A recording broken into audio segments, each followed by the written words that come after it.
Supreme court से आज एक और गैर मामूली फैसला सामने आया है। वजीर आजम तरक्याती फंड केस में चीफ जस्टिस ने फैसले में लिख दिया है कि जस्टिस काजी फाइज ईसा को वजीर आजम के खिलाफ केसेस नहीं सुनने चाहिए, क्योंकि उन्होंने वजीर आजम के खिलाफ केस किया हुआ है। सुप्रीम कोर्ट ने 3 फरवरी को वजीर आजम की जानिब से अरकान असेंबली को 50-50 करोड़ रुपए के तरक्याती फंड जारी करने की खबर का नोटिस लिया। फिर उस पर गुज़िश्ता रोज समाअत हुई। अदालत ने वफाकी और सूबाई हुकूमत से जवाब तलब किया और फिर आज ये दरख्वास्त निपटा दी। और अब से कुछ देर पहले इस केस का मुख्तसर फैसला सामने आया है, जिसके मुताबिक सूबाई हुकूमतों ने वाज़ेह तौर पर कहा है कि उनके सूबे में कोई भी डेवलपमेंट फंड किसी रुकन असेंबली या वजीर को नहीं दिए जा रहे और तरक्याती फंड्स आइन और कानून के मुताबिक इस्तेमाल होंगे। चीफ जस्टिस गुलजार अहमद ने अपने फैसले में लिखा कि इस स्टेज पर जस्टिस काजी फाइज ईसा ने कुछ दस्तावेजात सामने रखी जो उनके मुताबिक उन्हें किसी नामालूम जराए ने व्हाट्सएप पर दी हैं। इन दस्तावेजात की कॉपी जस्टिस काजी फाइज ईसा ने बेंच के दूसरे जजेस को भी फराहम की।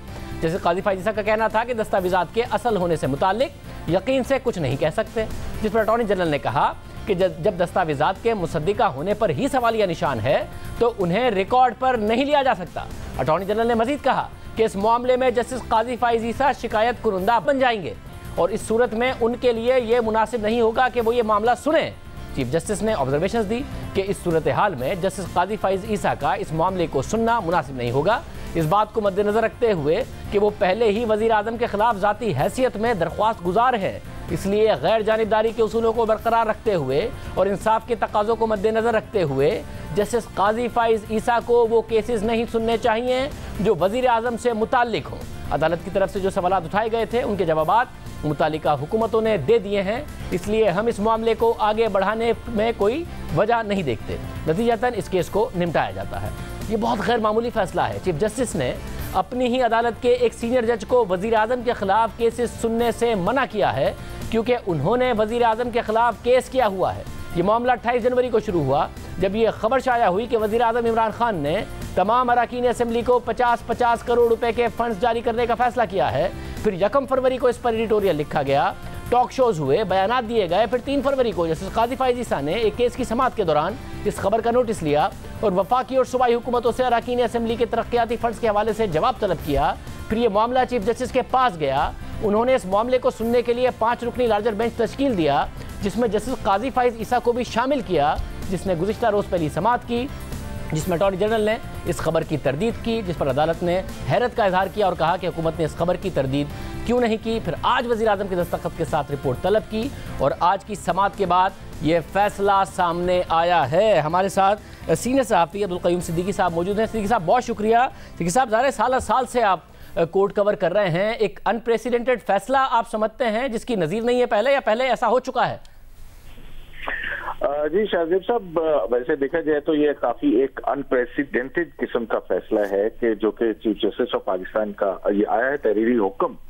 अब इस तहरीरी हुक्म में ये कहा गया कि गैर मुतासिब और गैर जानिबदारी के असूल और इंसाफ का तकाजा होगा कि जस्टिस काजी फाइज ईसा वज़ीर आज़म पाकिस्तान से मुतालिक मामलात की समाअत नहीं करना चाहिए। अब इस हवाले से मैं इसको अनप्रेसिडेंटेड क्यों कह रहा हूँ, उसकी वजह यह है कि आपको याद होगा कि एक मामला आया था जब इफ्तिखार मोहम्मद चौधरी साहब जो हैं वो चीफ जस्टिस थे और उनके बेटे असलान इफ्तिखार का केस हुआ था। असलान इफ्तिखार के केस के अंदर 22 के हवाले से सुप्रीम कोर्ट ऑफ पाकिस्तान का फैसले हैं, जिसके अंदर ये करार दिया गया है कि बायसनेस का या गैर जानिबदार होने का फैसला और उस बेंच में बैठने ना बैठने का फैसला कि आया वो जज खुद को गैर मुतासिब समझता है या नहीं, ये फैसला उस जज ने बजाते खुद करना है।